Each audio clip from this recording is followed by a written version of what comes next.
Demain, tu vas devoir obligatoirement t'imposer. Ça va être hyper important. Salut à tous, aujourd'hui on se retrouve pour faire cet avant-match du North London Derby entre Arsenal et Tottenham, match qui va se jouer demain à l'Emirates Stadium.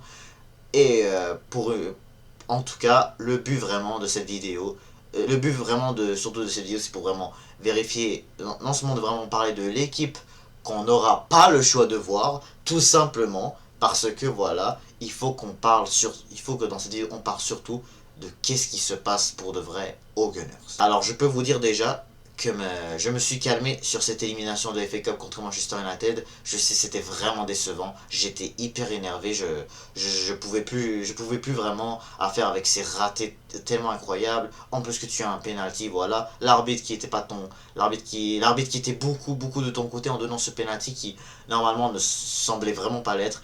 Ça aurait dû ne pas être un penalty. Là, t'as un cadeau, t'en profites même pas. C'est vraiment honteux. Peu importe, mais là c'est bon. La FA Cup au bout d'un moment c'est une coupe qui nous fait que rendre malchance depuis qu'on l'a gagnée en 2020. Toujours on sort très tôt, toujours on sort au mois de janvier, que ce soit fin ou début, peu importe.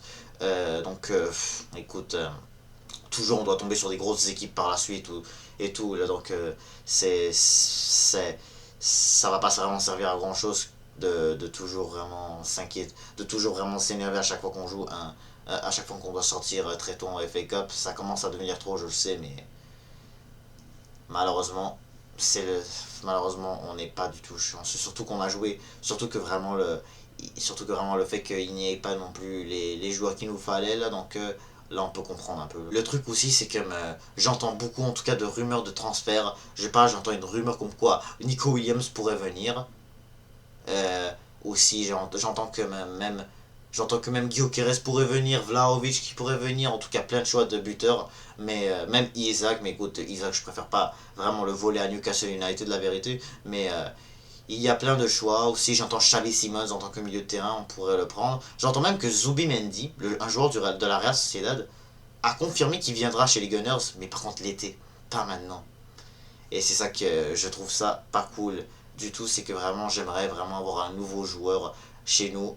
Vraiment ce mois de janvier là, ça va être hyper important. Dans tous les cas, j'ai entendu pas vraiment grand chose dans ce mercato de janvier. C'est surtout, mais moi vraiment j'en ai peut-être rien à foutre des autres là. Je préfère juste vraiment regarder des joueurs des joueurs qui s'intéressent surtout à. Bah, pas qui s'intéressent, mais qu'est-ce que notre équipe s'intéresse à quel joueur. Donc là, vraiment, on va parler maintenant de qu'est-ce qui s'arrive pour de vrai aux Gunners. Parce que là, pour de vrai, c'est hyper grave ce qui nous arrive.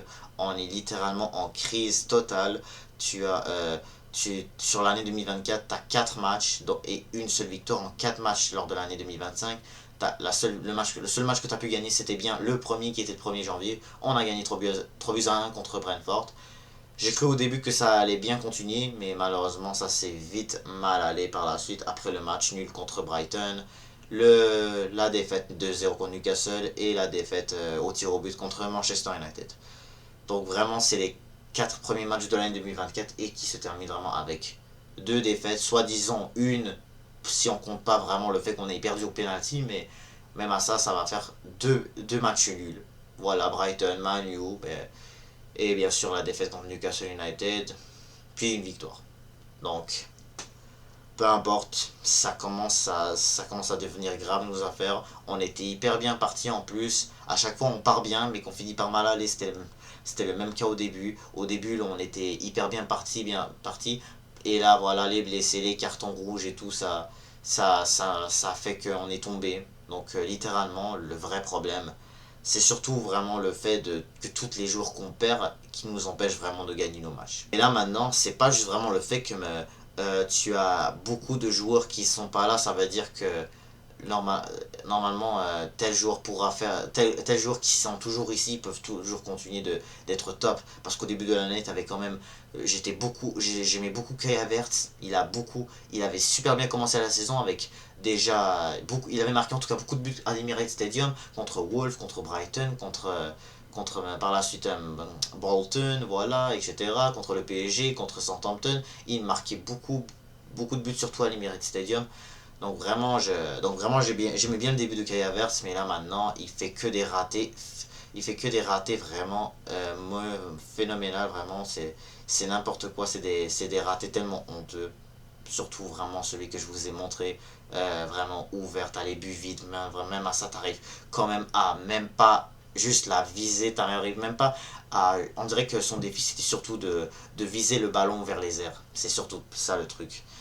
Trossard aussi, j'aimais bien son début, à chaque fois il rentrait dans le match, ça faisait toujours, ça nous aide, ça nous permettait beaucoup de revenir, malgré que voilà, Odegaard s'est vite blessé, donc là maintenant, Trossard a dû vraiment beaucoup, on a dû beaucoup faire brûler Trossard au milieu de terrain, quelque chose qui n'a pas vraiment qui n'a pas vraiment marché, surtout vraiment quand je vois le dernier North London Derby, c'est surtout là où je me souviens de l'avoir vu jouer au milieu, mais ça n'a pas su. La défense aussi, surtout la défense, là je l'ai trouvé vraiment stratosphérique. Après le match nul contre City, le match nul contre l'Atalanta, la victoire contre Tottenham, voilà, la victoire contre Villa. Vraiment, je trouvais que c'était, au début de la saison, c'était vraiment des matchs exceptionnels. Que si tu jouais vraiment toujours comme ça, tu pouvais être invaincu pour de vrai. C'était quand tu voyais vraiment juste vraiment la façon de comment on défendait, comment t'avais un David Raya qui était hyper top. En tout cas, David Raya, comme je le dis, je le blâmerai pas. David Raya est toujours un très bon gardien à mon avis, mais vraiment le fait que vraiment on ne soit plus top, c'est parce que vraiment que vraiment la défense soit pas vraiment aussi top comme elle l'était au début là. Voilà, tu vois, contre Villa surtout t'as un William Saliba qui vient vite attaquer, qui vient tout vite tacler Bailey si je me trompe pas là pour l'empêcher de réduire le score contre Villa. Bah c'est vraiment des choses qu'on n'a plus beaucoup revues dans les derniers matchs. Tu domines beaucoup, mais sauf que tu domines beaucoup les matchs. Je parle surtout de Newcastle, de Man U, c'est tout le temps des matchs que tu domines, que tu as beaucoup d'occasions, mais que tu n'arrives tout simplement pas à les mettre. Tu finis toujours avec un match nul ou sinon une défaite, mais que tu n'arrives même pas à marquer un but. C'est ça qui est hyper honteux dans des défaites comme ça, c'est des matchs vraiment qui nous fait oublier, vraiment c'est des matchs à oublier, la défaite de Newcastle, vraiment t'as trop d'occasions, mais on a juste, la chance n'a pas été de notre côté, tout comme le match de Man U, encore pire même, voilà, les ratés qu'on avait, aurait pu vraiment nous permettre de même gagner le match, contrairement au match de Newcastle, voilà, tu perdais quand même 2-0, donc littéralement ça aurait été compliqué, mais peu importe, ces équipes-là qui nous ont fait face, ces deux équipes-là, je parle, ont bien fait ça quand même, faut le dire. Mais on aurait largement pu mieux faire. Mais là, surtout, c'est le problème, hein, parce que des fois, je vois quand même... Au début, je trouvais que Gabriel était quand même... Je trouvais que Gabriel, il était exceptionnel à certains matchs, surtout au début. Là. Mais là, maintenant, je trouve que des fois, il fait vraiment pas attention au centre. Il fait vraiment pas attention, surtout... Il est pas vraiment assez rapide que l'attaquant, contrairement à Saliba à quelques reprises. Mais des fois même Saliba, des fois il fait pas vraiment attention lorsque vraiment le ballon vient vers lui. Des fois par accident, il perd vite le ballon comme on a vu une fois face à Man United dimanche dernier, excusez-moi, avant hier. Et ça, c'est ça qui a vraiment, c'est ça qui montre vraiment que vraiment il y a comme quelque chose qui a totalement changé, surtout vraiment avec le fait qu'il y a beaucoup de blessés. Et là surtout vraiment t'as quand même plein de top joueurs qui sont blessés. C'est pas comme là maintenant, on dirait on a que des flops.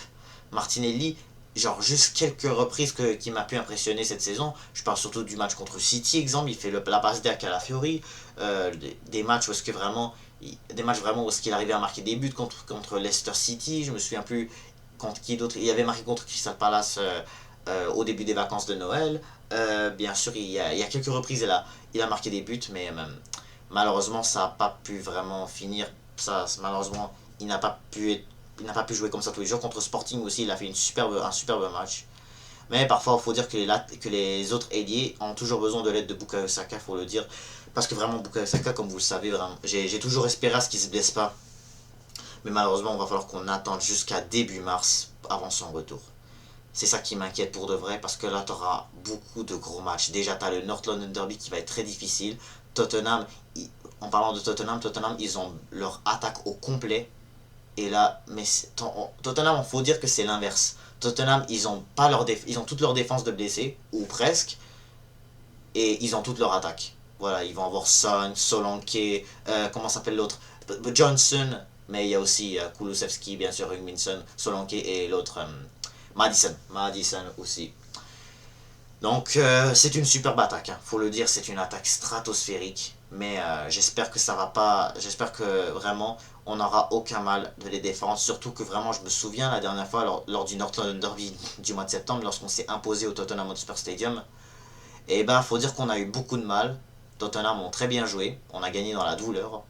Mais aussi, il faut préciser que certaines reprises, t'avais t'avais cette équipe des Gunners qui défendait super bien. Et là, des fois, là, tu voyais on voyait qu'on avait beaucoup de mal à attaquer. Et après, en ayant beaucoup de mal à attaquer, c'était vraiment très très dur de vraiment d'ouvrir le score. Malgré qu'on a pu réussir à le faire, mais en tout cas, faut dire que la défense, elle a été hyper stratosphérique. Mais ensuite, faut aussi préciser que voilà, lors de ce North London Derby, t'avais pas de Declan Rice, t'avais pas de Odegaard. Je me souviens, Declan Rice, il était suspendu lors de ce match-là. T'avais Odegaard de blessé, ça faisait déjà une semaine qu'il avait commencé sa blessure, qui était blessé en fait, parce que c'était un retour de trêve international de septembre, je me souviens très bien de la date. Puis par la suite, avant ça, bien sûr, t'avais aussi non, Timber il était là. C'était Calafiori qui était pas encore, qui n'était pas là. Merino n'était toujours pas de retour de sa. En fait, il n'avait pas encore commencé à jouer son premier match avec les Gunners en fait. Merino, surtout je précise.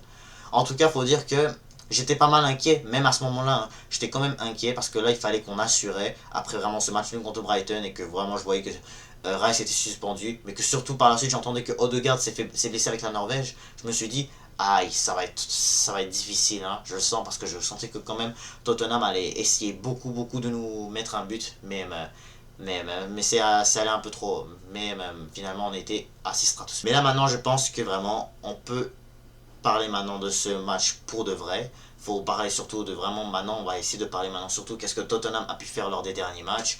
Alors on sait bien que Tottenham, après la semaine dernière déjà, ils se sont imposés contre Liverpool en match aller de Carabao Cup, quelque chose que nous on n'a pas du tout fait, mais Tottenham ont réussi à le faire face aux hommes de Arne Slot. Les hommes de Ange Postecoglou, par la suite ils se sont qualifiés en FA Cup déjà, faut le dire. Hein. Il n'y a que nous qui avons les matchs difficiles en FA Cup, je l'ai bien précisé tout à l'heure. Sinon, Tottenham, sinon par la suite, voilà, c'était que la galère. Ils perdaient contre ils ont perdu contre Newcastle eux aussi dans leur terrain. Juste avant de jouer contre nous déjà, faut le préciser. Ils ont battu qu'est-ce que je raconte? Oui, ils ont battu Man United en Carabao Cup, bien sûr, faut se rappeler de ça. Faut aussi se rappeler que. Il faut se rappeler aussi que même. Voilà, ils avaient fait match nul, ils avaient perdu déjà 6-3 contre les Reds de Liverpool. Ils avaient perdu aussi. Ils avaient perdu. Wesh, ils avaient fait match nul avec Wolverhampton, ils avaient perdu contre Nottingham Forest, voilà, il y avait plein de matchs parce que Tottenham n'ont pas été capables de s'imposer. Puis par la suite, voilà, ils avaient fait match nul avec le Rangers en Europa League, voilà, ils ont battu Southampton 5-0, faut aussi se rappeler de ça. Faut aussi se rappeler de leur victoire légendaire contre Manchester City 4-0 à l'Etihad Stadium, ça c'était surprenant. Mais sinon voilà, souvent en général ça partit beaucoup en galère, donc littéralement là normalement tu devrais littéralement parce que là maintenant Tottenham vont pas avoir de Van de Ven ni de Christian Romero dans leur défense, il y aura pas même de Odogi. C'est des très bons joueurs, hein, faut le dire, c'est des très bons joueurs de la part de cette équipe de Ange Postecoglou, mais ça veut dire qu'en même temps toi aussi là, tu devrais pas avoir non plus beaucoup de mal, hein. C'est comme le cas de Manu, hein. Man United avait été à 10 joueurs, mais a été à 10 joueurs, t'avais largement la chance de pouvoir les battre. Malgré que, quand même, Man United avait des joueurs quand même top. Hein. T'avais un De Ligt exceptionnel, quand même, faut le mentionner, faut l'avouer. Bruno Fernandes, bien sûr, on sait jamais avec celui-là. Des fois, il fait des mauvais matchs, mais des fois, là, des fois, il a envie d'être si décisif que là, parfois, on lui laisse ouvrir le score, comme le cas comme le cas de qu'on lui a donné ce but pour ouvrir le score à la 57e minute, si je me trompe pas, là, je me souviens plus trop, mais je sais que c'était dans les cinquantaines minutes, là, lorsque Bruno Fernandes ouvre le score, ben, tu vois, c'était beaucoup de la part d'une erreur de notre défense, voilà, parce qu'on voit pas vraiment qu'il y a Bruno Fernandes tout seul sur le banc. C'est quelque chose que même à ça, faudrait toujours jamais faire. Jamais il faut faire ça, de toujours laisser des joueurs comme Bruno Fernandes dans l'axe. C'est ça qui est vraiment, c'est surtout une erreur à ne pas du tout refaire lorsque tu affrontes cette équipe de Man United. Bruno Fernandes, malgré que c'est pas sa meilleure saison, t'es mieux de pas le laisser, mieux de le laisser toujours dans l'axe, il peut toujours te surprendre. Malheureusement, on a fait ça, mais écoute, c'est notre défense aussi qui a commencé à baisser un peu de niveau, faut le dire. Saliba aussi, en tout cas, j'en ai déjà parlé de la défense, là, mais aussi, les milieux de terrain aussi, je trouve que vraiment Odegaard aussi, il faut dire qu'il a beaucoup de... Je sens vraiment qu'il a beaucoup de mal sans l'aide de Bukayo Saka. On le voit bien qu'en tout cas cette saison, on avait perdu 0 match lorsqu'il y avait Saka et Odegaard. Logique, hein, parce qu'il n'y a pas eu beaucoup de matchs lorsque Saka et Odegaard ont commencé dans le même match. Voilà, faut préciser que voilà, au début de la saison, en tout cas, ils ont commencé les 3 premiers matchs, les 2 titulaires, voilà, Brighton, Wolves, Aston Villa. Les trois, ils étaient là, les deux. Voilà, par la suite, voilà, t'as Odegaard qui se blesse de mi-septembre jusqu'à début novembre, si je me rappelle bien. Odegaard arrive en commençant d'abord contre Chelsea, Saka et Odegaard. Et là, on arrive à ouvrir le score. Et là, voilà, on a réussi quand même à accrocher un nul à Stamford Bridge. Par la suite, voilà, t'as quand même Saka, Odegaard qui a dominé cette équipe de Nottingham Forest littéralement. Ça m'a beaucoup rassuré quand j'ai vu ça. Voilà, le duo Odegaard-Saka, ça marche littéralement bien. Mais même par la suite, voilà, quand j'ai vu le match contre Sporting, quand j'ai vu aussi le match contre West Ham, le match contre Manu, c'était des matchs vraiment hyper. On était vraiment top à ce moment-là. Fulham, on s'est fait piéger parce qu'aussi il y avait vraiment des, on n'était pas top à ce moment-là. T'avais un Havertz vraiment terrible dans ce match-là, faut le dire. Euh, bien sûr, t'avais le 0-0 contre Everton où est-ce que vraiment on était unlucky dans ce match-là. La victoire de 3-0, j'ai oublié de le mentionner, la victoire contre Monaco, c'était exceptionnel. Voilà, t'as Saka et Odegaard par la suite qui c'était sur le banc contre Crystal Palace en Carabao Cup. Voilà, t'as Crystal Palace qui ouvre le score. Jesus qui arrive à égaliser, mais vite par la suite, les deux y entrent et on s'impose. On revient vite dans le match. Quelque chose que malheureusement on n'a pas pu faire contre Newcastle, mais même. En tout cas, faut dire que sans Saka, vraiment, les choses sont très compliquées actuellement, voilà. Et là, par la suite, en première ligue, Bukayo Saka qui commence titulaire, mais en 20 minutes, il sort blessé. Il sort blessé pendant longtemps. J'espère, pas pendant longtemps, hein, j'espère qu'il va pouvoir vite se rétablir et pouvoir se guérir, hein, mais la réalité c'est la réalité. Hein. Nos joueurs ont besoin aussi un peu de repos parce que cette saison c'est très difficile avec le nombre de matchs qu'il y a. Puis, bien sûr, faut aussi oublier que Declan Rice, des fois aussi Declan Rice, je ne vais pas vraiment non plus le critiquer lui aussi parce que des fois lui aussi il fait des bons matchs, mais des fois aussi pour lui c'est dur. Des fois c'est dur. Parfois avec les autres. Des fois il n'y a pas beaucoup de monde qui arrive à jouer avec lui. Des fois ça n'aide pas beaucoup.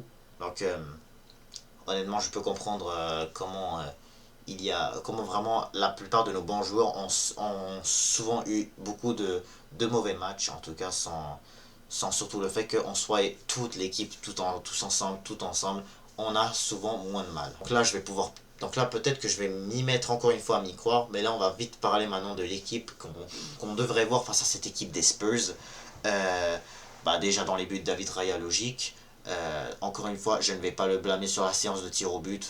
Malheureusement, fallait nous-mêmes qu'on s'imposait. Fallait nous-mêmes aussi qu'on réussissait nos chances. Voilà, donc David Raya a été donc là vraiment on peut pas vraiment blâmer juste le fait que le gardien ait arrêté 0 penalty, qui s'est fait bien avoir par les joueurs de Manu, faut les féliciter, hein, cette équipe des Red Devils. Mais la défense, Saliba, Gabriel, j'espère qu'il sera amélioré, j'espère que ces deux-là vont se réaméliorer. Même chose pour malheureusement Timber sera pas là juste pour aujourd'hui, pour demain excusez-moi, mais au moins non, c'était Timber.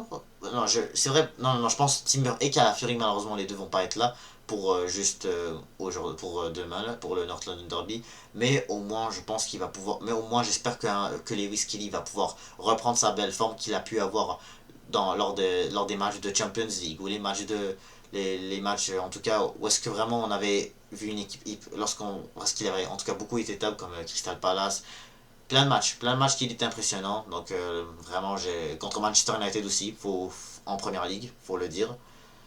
Mais sinon, bien sûr, de l'autre côté, bah, tu n'auras pas le choix de faire encore une fois jouer Thomas Partey. J'espère que cette fois-ci, ce ne sera pas trop dur pour lui face à Hugminson. En tout cas, faut surtout pas oublier vraiment le match qu'il a pu faire face à Liverpool lorsqu'il a été latéral. Ça, par contre, faut vraiment pas l'oublier, hein. Luis Diaz en face, là, qui est un attaquant qui est un attaquant vraiment redoutable. Il est dangereux. Et même à ça, il a eu beaucoup de mal face à Thomas Partey qui ne jouait même pas à son poste. Donc, logiquement, arrêtons de toujours vraiment le blâmer sur ça. Partey essaye vraiment de son mieux. Il faut le respecter. Ensuite, bah, le milieu, ça va être Odegaard, Rice et fort probablement Mikel Merino parce que Jorginho, vraiment, je l'aime pas. Vraiment, Jorginho, il devrait. On n'aurait peut-être pas dû l'acheter. Vraiment, il n'apporte vraiment pas grand-chose. Quelques matchs, des fois, qu'il a pu impressionner avec les performances qu'il faisait, mais littéralement pas énormément. Et bien sûr en attaque, bah ça va être Martinelli, Trossard, puis Kai Havertz. C'est pas mal vraiment les choix qu'on va pouvoir faire. En tout cas, là, Sterling aussi, on va essayer. Sterling aussi, je ne sais pas ce qu'on pourrait bien. On pourrait lui faire confiance à la place de Martinelli, parce que Martinelli, je pense qu'en même temps, le fait qu'il joue à droite aussi, c'est pas une bonne chose non plus, c'est pas à son côté, contrairement à qu'on le joue à la gauche, des fois c'est mieux. C'est la même chose avec Trossard. Si c'est Martinelli qui joue à gauche, bah Trossard il a du mal à droite. En tout cas, on sait jamais dans certains matchs, hein. Des fois, je peux parfois être pas, je peux être trop négatif. Des fois, faut que je me remets positif un peu. C'est parfois des choses mauvaises qui peuvent arriver. C'est des journées pas bien qu'il faut oublier et que là, surtout, il faut qu'on se remette à zéro, hein. J'espère qu'en tout cas, Mickaël va surtout bien se réveiller et surtout se mettre à zéro pour de vrai parce que se remettre vraiment à zéro, oublier vraiment les mauvais matchs qu'on a vus et que surtout là vraiment, il faut que dans ces matchs de première ligue, on doit vraiment essayer de reprendre la forme et de continuer de gagner. Surtout qu'en première ligue, on a toujours pas été invaincu, hein. Depuis, je pense, depuis le début, depuis le match de Newcastle, on n'a pas encore été vaincu en première ligue, hein. Faut le dire. Faut aussi se rappeler de ça. Euh, et puis, un peu plus tard dans le match de, un peu plus tard aussi dans le match de, voilà, t'auras bien sûr, en tout cas, Aston Villa, par la suite, t'auras City, etc. En première ligue, ça va être des gros matchs. Euh, Ensuite, en LDC, tu vas devoir. J'espère qu'en tout cas, on pourrait au moins essayer de gagner ces deux matchs-là du Dynamo Zagreb et aussi, bien sûr, la rencontre contre le Girone à l'extérieur. J'espère que ces deux-là, on pourra au moins les battre. Parce que, ou au moins, juste, en tout cas, pour moi, le plus important, c'est pas nécessairement qu'on soit troisième ou deuxième ou premier, mais que surtout on reste dans le top 8. C'est surtout ça mon objectif. Je ne veux pas, en tout cas, qu'on prenne deux défaites et que je sais pas, les autres sont en tout cas top. Le Barça, je sais pas, les autres équipes derrière nous, le Dortmund, le PSV, ben, je sais pas le PSV, mais peu importe, je ne sais, je me souviens plus vraiment trop quelles sont les équipes qui sont derrière nous dans le classement de LDC, mais moi le plus important, c'est que surtout on reste dans le top 8 aussi et que vraiment on se qualifie en huitième de finale sans aucun problème. On ne joue pas vraiment les barrages juste avant de peut-être se faire avoir en sortant dès les playoffs, mais en tout cas, j'espère en tout cas la qualif en huitième tout de suite et que surtout vraiment comme ça lorsque Saka va peut-être pouvoir se rétablir, ça pourrait être maintenant le temps qu'il puisse revenir et que Inch'Allah il va pouvoir vraiment nous donner beaucoup plus de chances en se qualifiant peut-être en quart et peut-être en demi, on sait pas vraiment quels sont les joueurs qui sont restés, on verra un peu plus tard lorsque vraiment les joueurs vont revenir, etc. Donc là, je vais pouvoir me remettre à être positif, hein, parce que quand même j'ai eu en tout cas du mal à prédire le match de Manu en disant qu'on va gagner au pire 15-0. Mais malheureusement, Man United ont été pas si faciles que ça, faut le dire. Ensuite, ben, donc encore une fois, je vais prédire la même chose. Sinon, faisons match nul au pire des cas. Là. Au moins que tu as, bah match nul. Je sais que ça pourrait être décevant, mais comme c'est surtout pas une défaite que j'ai envie. Surtout vraiment pas que qu'on perd encore une fois. Surtout ça pourrait être très très grave si on perd contre Tottenham. C'est pas parce que. Je dis pas ça parce que c'est nos rivaux, mais parce que surtout. Voilà, c'est. C'est des matchs que normalement t'es pas censé perdre. C'est surtout ça à faire. Surtout contre Manu, là et tout, tu devais normalement gagner ce match-là sans aucun problème. Tout comme Newcastle aussi. Ben, Newcastle, sans les sous-estimer, c'est sûr qu'il faut pas sous-estimer non plus. Tottenham ont toujours une très très bonne attaque. En tout cas, comme je l'ai dit souvent. Mais en tout cas, je vais revenir en tout cas dans le positif et aller avec une victoire des Gunners. Un but de Kai Havertz. Je vais lui faire confiance cette fois-ci. On donne un but à Havertz, pourquoi pas. comme il l'a fait. Il faut dire qu'il faut se rappeler aussi qu'il a marqué récemment en Première Ligue. C'était face à l'Ipswich Town, si je me rappelle bien, ouais.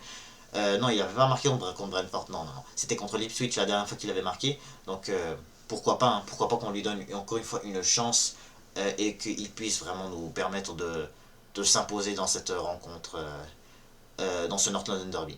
Donc surtout face à une défense de Tottenham qui va être... je ne sais pas si elle va être top ou pas, là, parce qu'il faut se rappeler que quand même, contre Liverpool, ils étaient hyper impressionnants. Hein, lorsqu'ils ont gagné Liverpool en Carabao Cup, c'était impressionnant. Ils ont fait un match très impressionnant. Donc on sait jamais. Mais aussi il faut qu'on discute aussi sur les résultats qu'on a pu voir aujourd'hui en Première Ligue. On a vu en tout cas 3 résultats vraiment énormes. Il faut commencer déjà par le match nul des Reds contre Nottingham Forest. Donc déjà tu as Nottingham Forest qui prend un point sur les Reds. Donc déjà 2 confrontations des Nottingham Forest contre Liverpool.